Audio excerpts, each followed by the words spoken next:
Welcome back to the channel everyone. कैसे हैं आप सब? आई होप सब लोग बहुत बढ़िया से होंगे। तो गाइस, आज हम देखने वाले next topic of value of supply. ठीक है जी। Section 15 subsection 1, section 15 subsection 2। Already ये दो सबसेक्शंस हम लोग कवर कर चुके हैं। आज हम करेंगे सेक्शन 15 सबसेक्शन 3। जी हाँ, हम आज डिस्कस करने वाले हैं डिस्काउंट के बारे में, exclusion of discount from value. देखिए, हम लोग क्या कर रहे थे कि वैल्यू ऑफ सप्लाई में क्या क्या चीजें एक्सक्लूड करनी है, क्या क्या चीजें इंक्लूड करनी है। ठीक है जी। तो सेक्शन 15 सबसेक्शन 3 किस बारे में बात करता है कि अगर बाय चांस सप्लायर ने डिस्काउंट दे दिया, कोई भी एक सप्लायर है, एक्स एक सप्लायर है, इसने गुड सप्लाई कर दी किसको? वाई को। ठीक है। एक्स ने अपनी गुड्स किसको सप्लाई की जी? वाई को सप्लाई की। तो अगर वाई ने एक्स को कोई भी डिस्काउंट दिया तो क्या वो इस ट्रांजैक्शन वैल्यू में से माइनस किया जाएगा या फिर नहीं किया जाएगा? मेरी बात समझ में आई? ट्रांजैक्शन वैल्यू में से डिस्काउंट कब माइनस करेंगे और कब माइनस नहीं करेंगे, ये हमें कौन बताता है? सेक्शन 15 सबसेक्शन 3 बताता है। Clear everyone? ओके। नाउ अब मेरी बात आप लोग ध्यान से सुनेंगे। देखिए, डिस्काउंट हमारे पास कई तरीके के हो सकते हैं। जैसे कि हमारे पास ट्रेड डिस्काउंट होता है, कैश डिस्काउंट होता है, क्वांटिटी वॉल्यूम परफॉर्मेंस डिस्काउंट हो सकता है। ठीक है। तो कई तरीके के डिस्काउंट होते हैं जो स्पेसिफिक कुछ एक कंडीशंस के ऊपर डिपेंड करते हैं कि आपको कैश डिस्काउंट कब दिया जाएगा, क्वांटिटी डिस्काउंट कब दिया जाएगा, वॉल्यूम डिस्काउंट कब दिया जाएगा। तो कुछ ना कुछ कंडीशन इनके साथ होती है, वो हम बाद में डिस्कस करेंगे। तो ये क्या है? अलग अलग तरीके के डिस्काउंट के नाम है कि ट्रेड डिस्काउंट भी हो सकता है, there can be cash discount, quantity volume performance discounts etcetera. Clear everyone? यहां तक समझ में आ गया? ठीक है। अब ये जो डिस्काउंट है, ये डिस्काउंट रिड्यूस किए जाते हैं किस में से? सेल प्राइस में से। इनको हम किस में से रिड्यूस करते हैं? सेल प्राइस में से, आपके ट्रांजैक्शन वैल्यू में से। अब जो ये ट्रांजैक्शन वैल्यू है उसमें से ये कब डिडक्ट होंगे, कब डिडक्ट नहीं होंगे, इस बात का आपको खास ख्याल रखना है। क्लियर? इसमें अब हमारे पास क्या है? सेक्शन 15 सबसेक्शन 3 में कुछ एक कंडीशंस बताई गई हैं। अगर वो कंडीशंस पूरी हो गई तो आपको डिस्काउंट लेस करना है, कंडीशंस पूरी नहीं हुई तो आपको डिस्काउंट माइनस नहीं करना है। क्लियर?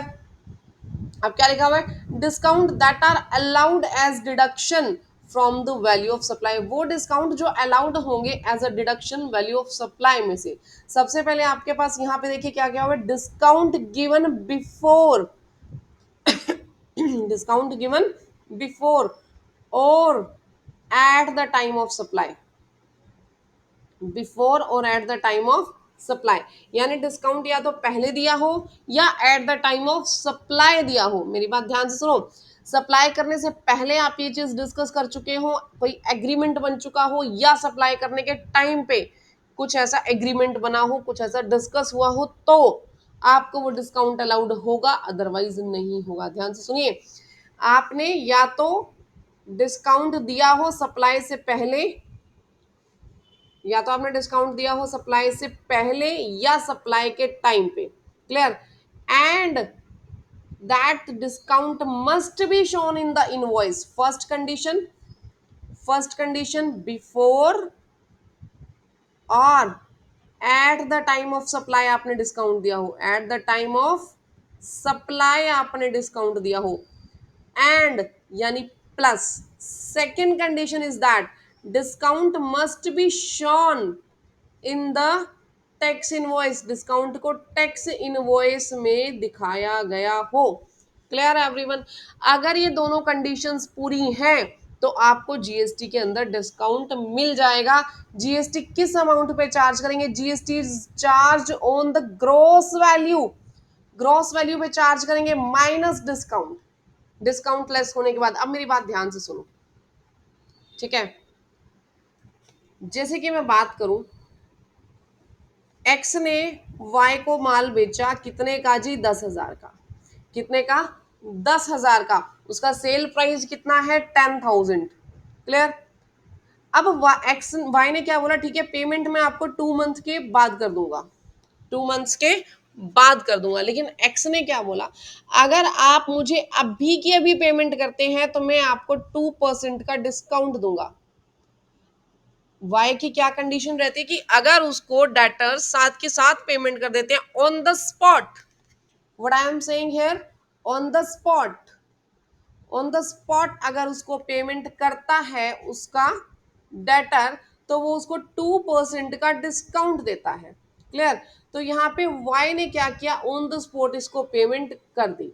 अब यहाँ पे जो आपकी टैक्सेबल वैल्यू थी, टैक्सेबल वैल्यू यहाँ पे लिख लेते हैं हम, taxable value was what 10,000 rupees, minus कर देंगे हम इसमें से कैश डिस्काउंट, और ये चीज इनवॉइस पे लिखी गई है, that is also mentioned on invoice that we are providing cash discount of 2%।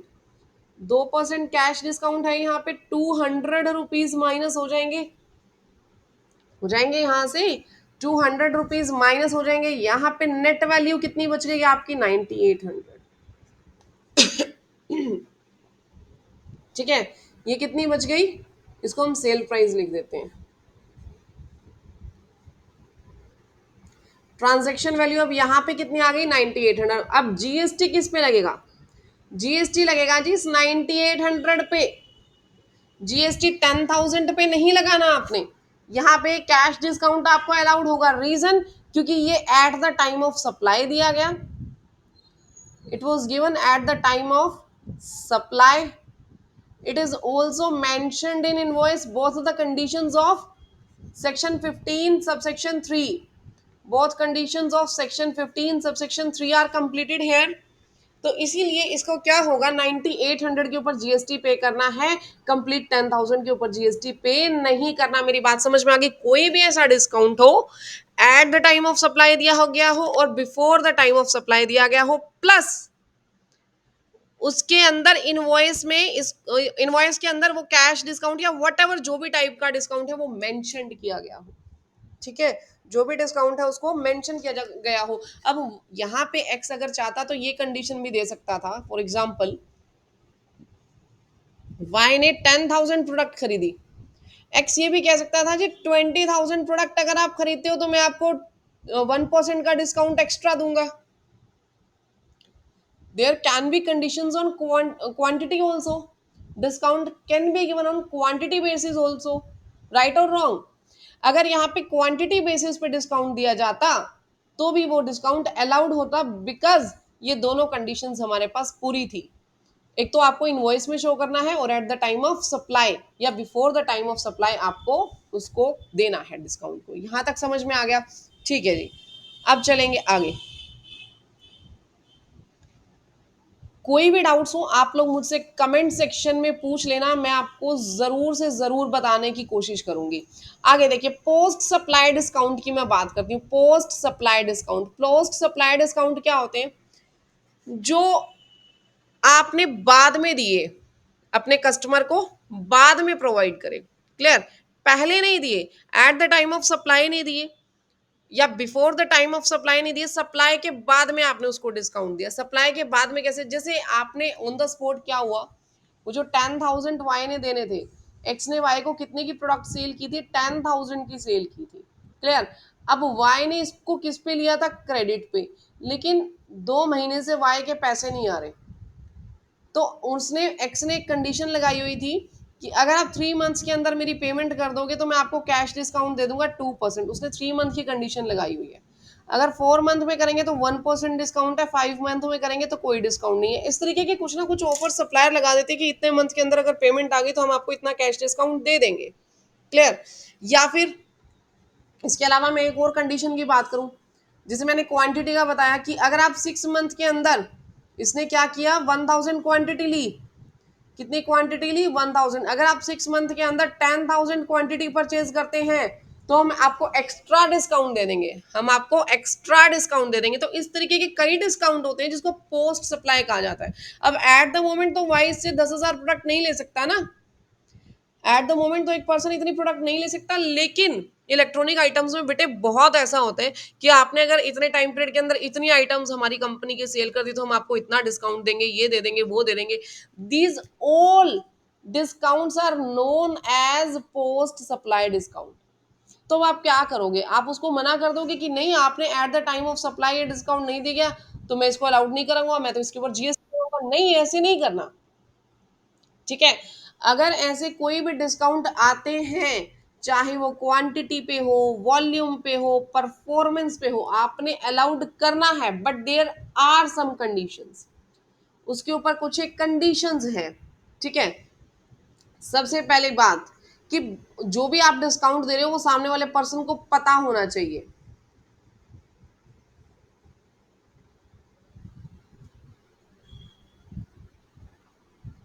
ये रही हमारे पास कंडीशंस। जो भी आपने डिस्काउंट दिया उसके डिस्काउंट से रिलेटेड आपने कोई एग्रीमेंट बनाया हो। There should be a agreement existed at the time of supply. कोई ना कोई एग्रीमेंट होना चाहिए सप्लाई के टाइम पे। देखो एक्स ने वाई को बोला ठीक है जी आपने 10,000 तक प्रोडक्ट ले ली तो मैं आपको 2% एक्स्ट्रा डिस्काउंट दूंगा। 10,000 क्वांटिटी अगर मेरी 6 मंथ के अंदर परचेज कर ली तो 20,000 क्वांटिटी आपने परचेज कर ली तो मैं आपको 4% का डिस्काउंट दूंगा। बट जब इन दोनों के इसने जब स्टार्टिंग की सेल की तो इनके पास उस टाइम पे एग्रीमेंट होना चाहिए इस चीज को related. There should be an agreement. Agreement का होना जरूरी है कि अगर ऐसा हुआ तो हम इतना डिस्काउंट देंगे, ऐसा हुआ तो हम इतना डिस्काउंट देंगे। क्लियर हो गई यहां तक मेरी बात। दूसरी बात, आईटीसी आपको रिवर्स करना पड़ेगा। जितना आईटीसी होगा प्रोपोर्शनेटली वो रिवर्स करना पड़ेगा। अब आप लोग कंफ्यूज हो जाओगे मैम आईटीसी रिवर्स करना पड़ेगा मतलब, देखो मेरी बात ध्यान से सुनो। यहाँ पे सेम एग्जाम्पल को मैं कैरी ऑन करूंगी। एक्स ने वाई को 10,000 का माल बेचा, ठीक है। अब वाई ने 10,000 पे कर दिए, फॉर एग्जाम्पल वाई ने 10,000 पे कर दिए।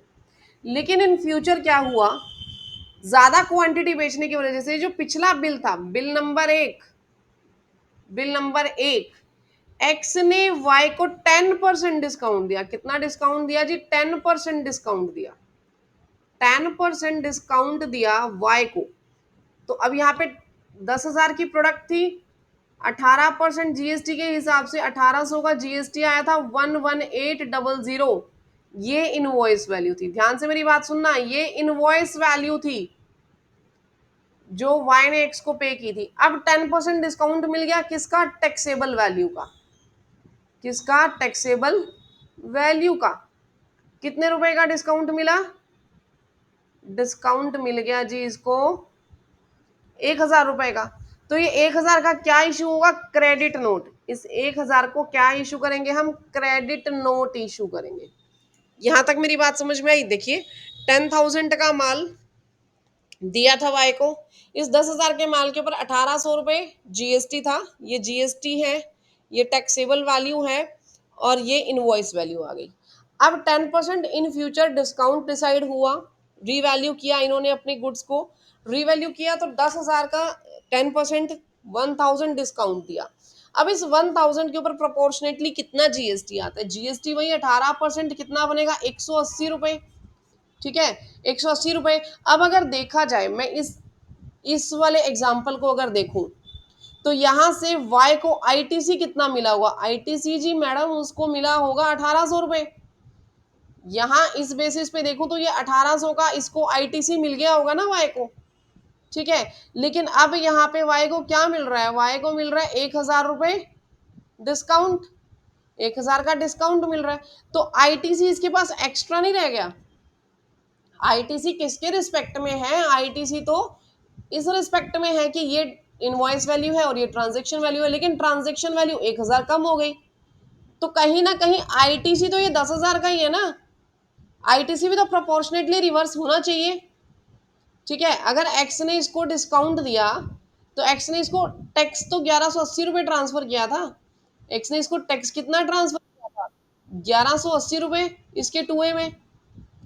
लेकिन अभी क्या है, अभी 1,000 रुपए का हम इसको डिस्काउंट दें तो 180 रुपए का जीएसटी जो है ना वो भी रिवर्स हो जाएगा। यहाँ पे मेरी बात समझ में आ गई? डिस्काउंट दोगे तो यहाँ पे ट्रांजेक्शन वैल्यू को एक तरीके से रिड्यूस कर रहे हो। तो आईटीसी जो इसको 1,800 का मिला हुआ है वो आईटीसी भी रिड्यूस हो जाएगा इसका। आईटीसी प्रोपोर्शनेटली कितने से रिड्यूस हो जाएगा? आईटीसी भी उसी परसेंटेज से रिड्यूस हो जाएगा। 18% जीएसटी यहाँ पे था, 18% के हिसाब से यहाँ कैलकुलेट कर लो कितना आ गया? 180 रुपीज। तो 180 रुपीज का इसको आईटीसी रिवर्स करना पड़ेगा। मेरी बात समझ में आ गई? क्लियर? और ये आईटीसी वापस जाके किसके आईटीसी में जुड़ जाएगा? वाई का आईटीसी यहाँ से कम हो जाएगा और एक्स का आईटीसी बढ़ जाएगा। वापस आके वो एक्स के आईटीसी में जुड़ जाएगा। क्लियर हो गई मेरी बात? क्योंकि एक्स ने इसको डिस्काउंट दिया है, एक्स की सेल कम हो गई।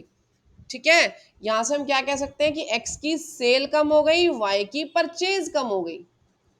सेल कम हो गई तो उसका फायदा हो गया, जीएसटी बच गया, और इसका परचेज कम हो गई तो ऑब्वियसली आईटीसी भी कम हो जाएगा। मेरी बात समझ में आ गई? तो यहाँ पे दो कंडीशंस है, अगर सेल के बाद पोस्ट सप्लाई अगर आपने डिस्काउंट दिया तो there must be an agreement, agreement होना चाहिए सबसे पहली बात। दूसरी बात, आईटीसी आप लोगों को रिवर्स करना पड़ेगा प्रपोर्शनेटली, जितना भी क्रेडिट आप लोगों को बनता है that must be reversed by the purchaser. यहां तक बात समझ में आ गया? क्लियर हो गया सभी को? ठीक है जी। नाउ आगे देखो, एक बहुत अच्छा चार्ट हम लोगों के पास दिया हुआ है। क्या कह रहा है? डिस्काउंट दे दिया गया, डिस्काउंट दिया eight the time of supply दिया या before the time of supply दिया, इनवॉइस में भी शो कर दिया। ठीक है, तो ये डिस्काउंट हम लोग डिडक्ट कर सकते हैं वैल्यू ऑफ सप्लाई में से। Next one, after the supply दिया, सप्लाई होने के बाद तो हमारे पास कुछ एक कंडीशंस होनी चाहिए। एक तो agreement, first one condition is agreement. After the supply की मैं बात कर रही हूँ, एग्रीमेंट होना चाहिए। क्लियर? एग्रीमेंट होने के बाद जो उसी इनवॉइस से लिंक करके आपके पास क्या बनाना है? आपने क्रेडिट नोट, आपने उसी इनवॉइस से रिलेटेड क्या देना है जी? क्रेडिट नोट देना है। और आईटीसी जो है, आईटीसी क्या हो जाना चाहिए? रिवर्स हो जाना चाहिए। क्लियर? अगर आपके पास ये तीनों कंडीशन सेटिस्फाइड हैं, यस, तो डिस्काउंट अलाउड है। अगर आपके पास ये कंडीशन सेटिस्फाइड नहीं है then discounts are not allowed. यहां तक बात समझ में आ गई? जो कंडीशंस आपने पूरी कर दी तो डिस्काउंट अलाउड है, अदरवाइज डिस्काउंट अलाउड नहीं है। नाउ वेरियस डिस्काउंट्स की आपके यहाँ पे बात हो रही है कि कई तरीके के डिस्काउंट होते हैं। जैसे स्टैगर्ड डिस्काउंट होता है। स्टैगर्ड डिस्काउंट क्या कहता है? ज्यादा खरीदो और ज्यादा बचाओ। बाय मोर सेव मोर, बाय मोर सेव मोर क्या कहता है कि जैसे आपने 5,000 का माल खरीदा तो आपको 10% डिस्काउंट मिलेगा, 10,000 का खरीदा तो 20% मिलेगा, 20,000 का खरीदा तो 30% मिलेगा। तो ठीक है ना, इसमें दिक्कत ही क्या है? दीज डिस्काउंट्स आर अलाउड, ये डिस्काउंट अलाउड है, और इसको वैल्यू ऑफ सप्लाई में से आप क्या कर देंगे बेटे? माइनस कर देंगे। जो आप वैल्यू ऑफ सप्लाई निकालते हैं उसके लिए जो डिस्काउंट है इसको आप एक्सक्लूड कर सकते हो। क्लियर? नेक्स्ट वन, पेरियोडिक या ईयर एंडिंग डिस्काउंट, और you can say volume discount. Volume discount मतलब 10,000 पीस खरीदे 1% का डिस्काउंट है, 15,000 पीस खरीदे 2% का डिस्काउंट है। इस तरीके से आपके पास 20,000 पीस खरीदे फॉर एग्जाम्पल 3% का डिस्काउंट है। तो वॉल्यूम वाइज आपका डिस्काउंट जो है वो इंक्रीज हो रहा है, वॉल्यूम वाइज आपका डिस्काउंट जो है वो इंक्रीज हो रहा है। Clear everyone? ओके। नाउ ये जो डिस्काउंट्स है इसके लिए एग्रीमेंट आप लोग एंटर कर चुके हो, ठीक है? या फिर ये डिस्काउंट जो है बिफोर और at the time of supply दे रहे हो तो आपको ये डिस्काउंट अलाउड कर दिया जाएगा, तो ये आपको डिस्काउंट अलाउड कर दिया जाएगा, अदरवाइज ये डिस्काउंट आपका अलाउड नहीं होगा। सेम कंडीशंस है जो मैंने अभी पीछे बताई आपको। क्लियर? हाँ, इसमें एक चीज और आपको ध्यान रखनी है, कॉमर्शियल मैं आपको और इसमें क्रेडिट नोट बता दूंगी आगे। चलो इसके 2 मिनट हम इस टॉपिक को होल्ड पे रखते हैं, कॉमर्शियल क्रेडिट नोट को लास्ट में मैं इसको डिस्कस कर लूंगी। अब यहाँ पे देखिए क्या लिखा हुआ है, such discounts are established in terms of an agreement entered into or before at the time of supply, though not shown in the invoice, as actual quantity of such discount get determined after the supply has been effected and generally at the year end. In commercial parlance, such discounts are colloquially referred to as volume discounts. Such discounts are passed on by the supplier through the credit note. Last में वो credit note issue कर देते हैं इस discount को देने के लिए, जैसे मैंने अभी पीछे example में बताया। Such discounts are excluded to determine the value of supply. इस डिस्काउंट को हम क्या कर देते हैं? एक्सक्लूड कर देते हैं for determining the value of supply, यानी ये डिस्काउंट्स जो है हमारे पास अलाउड होंगे। Clear? Provided that they satisfied the parameter let down in 15(3) including the reversal of ITC, यानी सेम कंडीशन है बेटा जो भी अभी मैंने आपको लोगों को पीछे बताई थी। Clear everyone? समझ में आ गया? ओके। नाउ मैंने अभी कॉमर्शियल क्रेडिट नोट्स की बात की थी आप लोगों से। एक सेकेंड।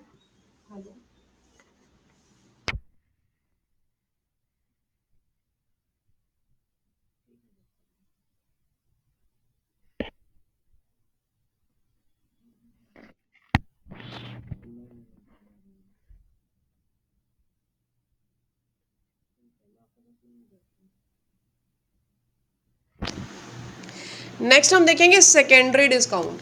सेकेंडरी डिस्काउंट मतलब कि वो डिस्काउंट जो नहीं पता होते पहले, which are not known at the time of supply.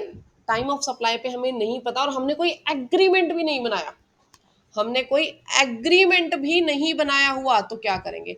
अब जैसे ए ने 10,000 पैकेट सप्लाई कर दिए बिस्किट के बी को 10 रुपए के, यानी 1 लाख का सामान हो गया, लेकिन बाद में ए ने रीवैल्यू कर दिया उसको 9 पे, और इसके बदले ए ने उसको क्रेडिट नोट भी दे दिया 1 रुपए का। ठीक है, अब देखो इसको थोड़ा सा मैं एग्जांपल को अच्छे से समझाती हूँ आपको। क्या हुआ, ए ने बी को 10,000 पैकेट दिए 10 रुपए के रेट से, कितने के हो गए, 1 लाख के। क्लियर। अब सबसे बड़ी बात, इन फ्यूचर रीवैल्यू कर दिया उसने रेट को, but there was no agreement, कोई एग्रीमेंट नहीं था, सबसे पहली बात। क्लियर। और जब कोई एग्रीमेंट ही नहीं है तो ऑब्वियसली आईटीसी की तो बात बाद में रह जाती है, एग्रीमेंट का होना जरूरी है हमारे पास, और ना ही at the time of supply ये डिसाइड हुआ, ना ही at the time of supply ऐसा कुछ डिसाइड हुआ था। मेरी बात समझ में आई। तो अब क्या हुआ होगा, यहाँ पे सेल प्राइस कितना था, 1 लाख रुपए, जीएसटी फॉर एग्जाम्पल कितना आया, 18,000 रुपए। ए बी को पास ऑन करेगा ना, तो बी के पास आईटीसी यहाँ पे कितना आ जाएगा, 18,000। ये आईटीसी किसके पास क्रेडिट हो जाएगा, बी के पास उस टाइम पे जब सेल हुई उस टाइम पे। तो टोटल इनवॉइस वैल्यू यहाँ पे कितनी आ गई, 1,18,000। Clear. But now at the time of supply कोई एग्रीमेंट नहीं था, ना ही बाद में कोई बाद के लिए कोई एग्रीमेंट बनाया गया था। अब क्या हुआ, रीवैल्यू करने के लिए इसने कितना रीवैल्यू कर दिया, 9 पे ले गया इसको। ये कितने पे ले गया इसको, 9 पे।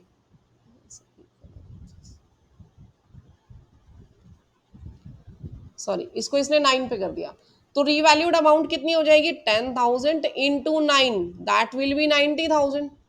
तो क्रेडिट नोट कितने का दिया होगा यहाँ पे, 1 लाख माइनस 90,000, यानी कि 10,000 का क्रेडिट नोट दिया होगा। कितने का क्रेडिट नोट दिया होगा, 10,000 रुपए का क्रेडिट नोट दिया होगा। क्लियर।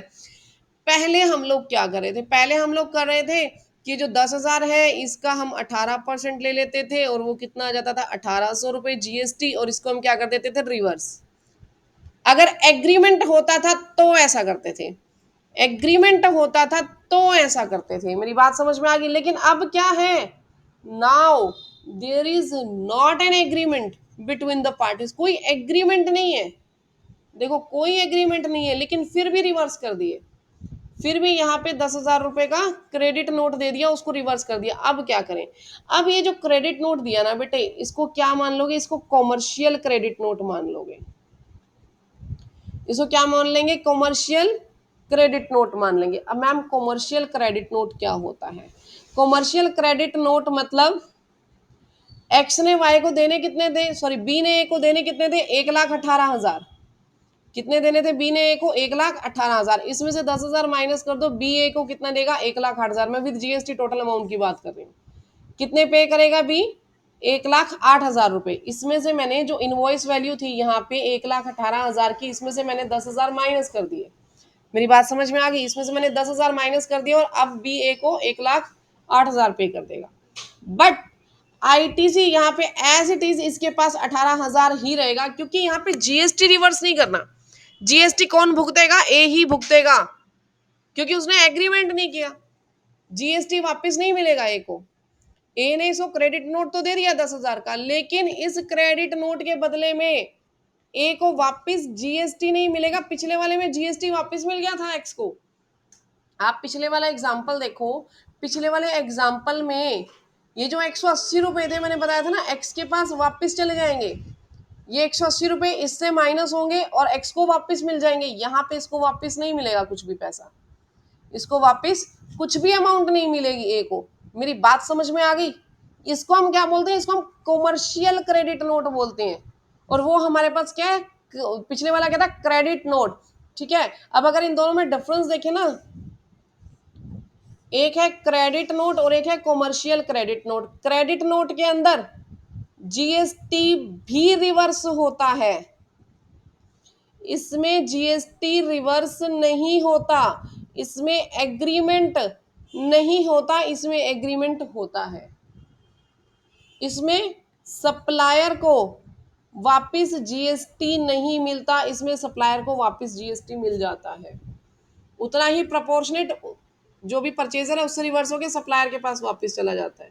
ठीक है, ये सिर्फ कॉमर्शियली अमाउंट को कम करता है कि कॉमर्शियली आपको इतना पैसा कम देना है, जीएसटी के ऊपर ये बिल्कुल इफेक्ट नहीं डालता। Credit note, normal credit note GST के ऊपर इफेक्ट डालता है। मेरी बात समझ में आ गई?